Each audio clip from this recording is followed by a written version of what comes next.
24 अक्टूबर 2021 एक ऐसा दिन जिसे हर इंडियन क्रिकेट फैन अपनी यादों से भुलाना चाहेगा। बदला लेते हैं ना पाकिस्तान, जब बदला लेता है पर इस तरह बदला लेते 152 फॉर 0 वर्ल्ड कप हिस्ट्री में पहली बार इंडिया पाकिस्तान से हारी थी, वो भी 10 विकेट से।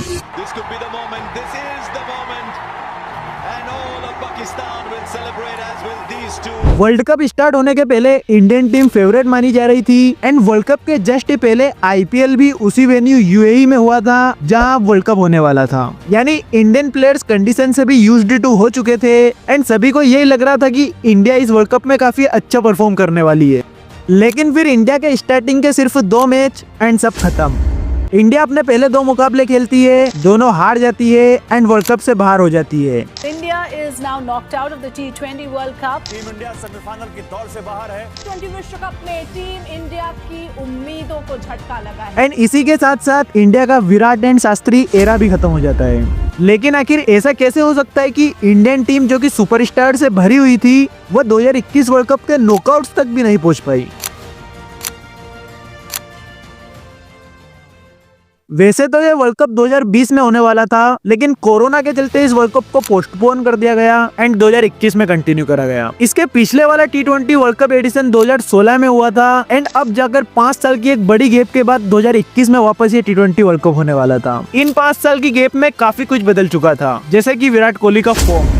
विराट कोहली इस टाइम अपने करियर में काफी डाउन चल रहे थे एंड जिसकी वजह से विराट कोहली को काफी ट्रोल किया जा रहा था एंड उन्हें काफी हेट भी दी जा रही थी। उसका नंबर 1 प्लेयर भी बाहर बैठ सकता है। विराट कोहली इस वर्ल्ड कप के जस्ट थोड़े टाइम पहले ही अपने इंस्टा पर एक पोस्ट डालते हैं एंड उस पोस्ट से पूरा इंडिया चौंक जाता है। उस पोस्ट में कोहली लिखते हैं कि ये उनका लास्ट T20 वर्ल्ड कप होने वाला है एज ए कैप्टन, यानी इस वर्ल्ड कप के बाद वो अपनी T20 कैप्टेंसी से स्टेप डाउन करने वाले हैं। विराट कोहली के इस शॉकिंग डिसीजन से पूरा इंडिया शॉक हो जाता है एंड सब दूर सिर्फ इसकी चर्चा होती है। T20 की कप्तानी छोड़ने वाले हैं Virat Kohli. That Virat Kohli is going to step down from the captaincy of the T20। खैर इसके बाद इंडिया की वर्ल्ड कप स्क्वाड अनाउंस होती है एंड इंडिया की स्क्वाड कुछ इस प्रकार से थी। Captain Virat Kohli, opener Rohit Sharma and KL Rahul, then Surya Kumar Yadav, Rishabh Pant and Ishan Kishan. India के ऑलराउंडर थे Hardik Pandya, Ravindra Jadeja and Ravichandran Ashwin and India के बॉलर्स थे जसप्रीत बुमराह, मोहम्मद शमी, भुवनेश्वर कुमार, राहुल चहर एंड वरुण चक्रवर्ती। इंडिया की ये स्क्वाड आईपीएल के बेसिस पर सिलेक्ट हुई थी एंड आईपीएल वर्ल्ड कप के जस्ट पहले ही हुआ था, जहाँ पर ये प्लेयर्स ने काफी अच्छा परफॉर्म किया था एंड जिसके चलते उन्हें वर्ल्ड कप में सिलेक्ट किया गया था। एंड आईपीएल भी यूएई में ही हुआ था, जहाँ पर अब ये वर्ल्ड कप होने वाला था। यानी इंडिया के प्लेयर्स आईपीएल के चलते इन स्टेडियम और कंडीशन को अच्छे से समझ भी चुके थे। और हाँ, एक चीज तो हम भूल ही गए, इंडियन टीम के साथ MS धोनी भी थे एज ए मेंटोर। यानी इस बार इंडियन टीम में एक्सपीरियंस भी था, स्टार प्लेयर्स भी थे और इनफॉर्म प्लेयर्स भी थे। और इन सब चीजों को देखकर फैंस को लग रहा था कि ये वर्ल्ड कप इंडिया के लिए काफी शानदार होने वाला है। 24 अक्टूबर को इंडिया इस वर्ल्ड कप कैंपेन का अपना पहला मैच खेलती है अगेंस्ट आर्च राइवल पाकिस्तान। इस मैच के पहले की हिस्ट्री कुछ ऐसी थी कि अभी तक पाकिस्तान इंडिया को वर्ल्ड कप हिस्ट्री में एक भी बार हरा नहीं पाई थी। इस मैच के पहले इंडिया और पाकिस्तान कुल 12 बार वर्ल्ड कप में एक दूसरे के सामने आए थे और हर बार इंडिया ने पाकिस्तान को धूल चटाई थी। देन इस मैच की शुरुआत होती है एंड विराट कोहली और बाबर आजम टॉस के लिए आते हैं। यूएई के इस मैदान में टॉस काफी इंपॉर्टेंट थी क्योंकि यहाँ पर व्यू एक एक्स फैक्टर थी एंड रिकॉर्ड के हिसाब से जो टीम भी यहाँ पर टॉस जीतती थी 80% वही टीम मैच जीतती थी। देन यहाँ पर टॉस बाबर आजम जीतते हैं एंड बॉलिंग चूज करते हैं। इंडिया की ओर से ओपनिंग करने आते हैं Rohit Sharma and KL Rahul and Pakistan की ओर से पहला ओवर डालने आते हैं शाहीन शाह अफरीदी। शाहीन शाह अफरीदी ओवर की चौथी बॉल पर ही रोहित शर्मा को LBW कर देते हैं एंड इंडिया अपना पहला विकेट गवा देती है। देन फिर तीसरा ओवर वापस शाहीन शाह अफरीदी डालते हैं एंड तीसरे ओवर की पहली बॉल पर ही शाहीन अफरीदी केएल राहुल का भी विकेट ले लेते हैं। शाहीन अफरीदी अपने पहले 2 ओवर में ही इंडिया को 2 बड़े झटके दे देते हैं एंड इंडिया को बैकफुट पर डाल देते हैं। इंडिया 6 रन्स पर अपने दोनों ओपनर्स को गवा देती है। देन इसके बाद फिर out of form Indian captain Virat Kohli India की इनिंग को संभालते हैं। विराट कोहली यहाँ पर 57 रन्स की एक डिसेंट इनिंग खेलते हैं एंड ऋषभ पंत भी विराट कोहली का थोड़ा बहुत साथ दे देते हैं, जिसके चलते इंडिया फिर 20 ओवर में 151 रन्स का टारगेट बना पाती है। एंड फिर पाकिस्तान जो इस मैच में करती है उसे देखकर हर कोई शॉक हो जाता है, लिटरली हर कोई।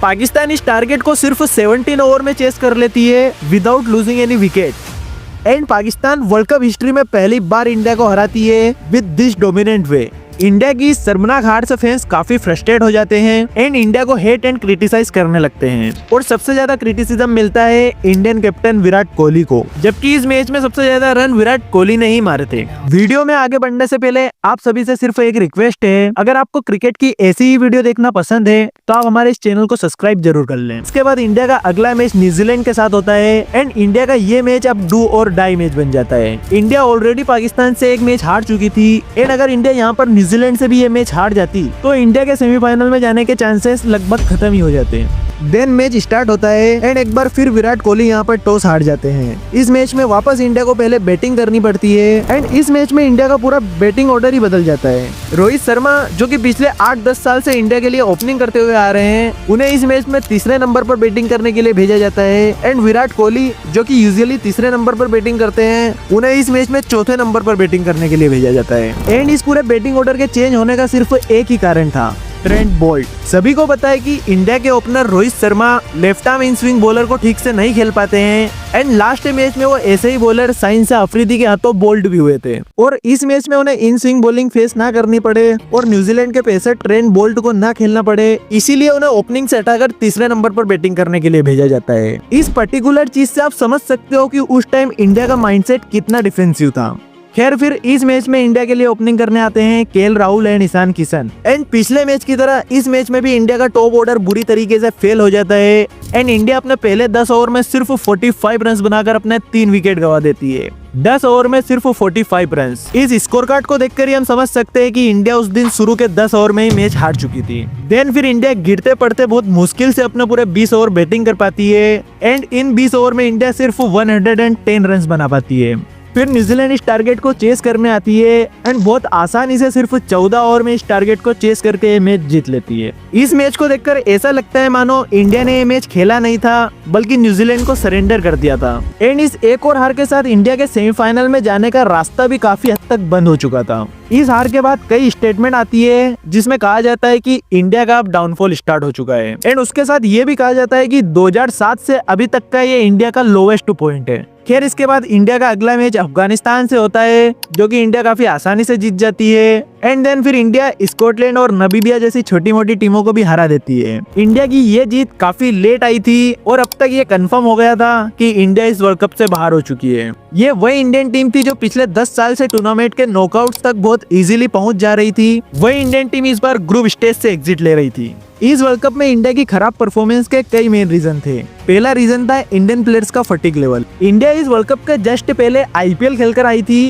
एंड आईपीएल में कितना प्रेशर और एग्जॉक्शन होता है वो तो आपको पता ही है। कंपैरेटिवली दूसरी टीम से इस वर्ल्ड कप में एकदम फ्रेश एंड फुल्ली प्रिपेयर्ड होकर आई थी। फटीग के कारण ही इंडियन प्लेयर्स अपना 100% नहीं दे पाए एंड वो फील्ड पर दिख भी रहा था। लाइक इस वर्ल्ड कप में हम विराट कोहली की बॉडी लैंग्वेज देखें तो वो एकदम थके थके दिख रहे थे, जबकि उनकी नॉर्मल बॉडी लैंग्वेज कितनी अग्रेसिव है वो मुझे आपको बताने की जरूरत नहीं है। सेकेंड मेन रीजन था इंडियन प्लेयर्स का सिलेक्शन। इंडियन टीम में कई प्लेयर ऐसे सिलेक्ट हुए थे जिन्होंने रिसेंटली आईपीएल में अच्छा परफॉर्म किया था लेकिन उन्हें इंटरनेशनल मैचेस का कोई आइडिया नहीं था। लाइक वरुण चक्रवर्ती को इंडियन टीम में एज ए मिस्ट्री स्पिनर लिया था लेकिन फिर उनकी मिस्ट्री बॉलिंग इंडिया के लिए ही मिस्ट्री बनकर रह गई। थर्ड रीजन था टॉस फैक्टर। यूएई के मैदान में टॉस एक एक्स फैक्टर था एंड वर्ल्ड कप के दौरान 17 मैचेस में से 16 बार वह टीम मैच जीती थी जिसने टॉस जीता था एंड हमारे विराट कोहली पाकिस्तान और न्यूजीलैंड दोनों बड़ी टीमों के सामने टॉस हार गए थे एंड देन मैच भी हार गए थे। तो काफी हद तक हम ये भी कह सकते हैं कि इंडिया लिटिल बिट अनलक्की थी जिसके चलते उनका ये वर्ल्ड कप खराब हुआ।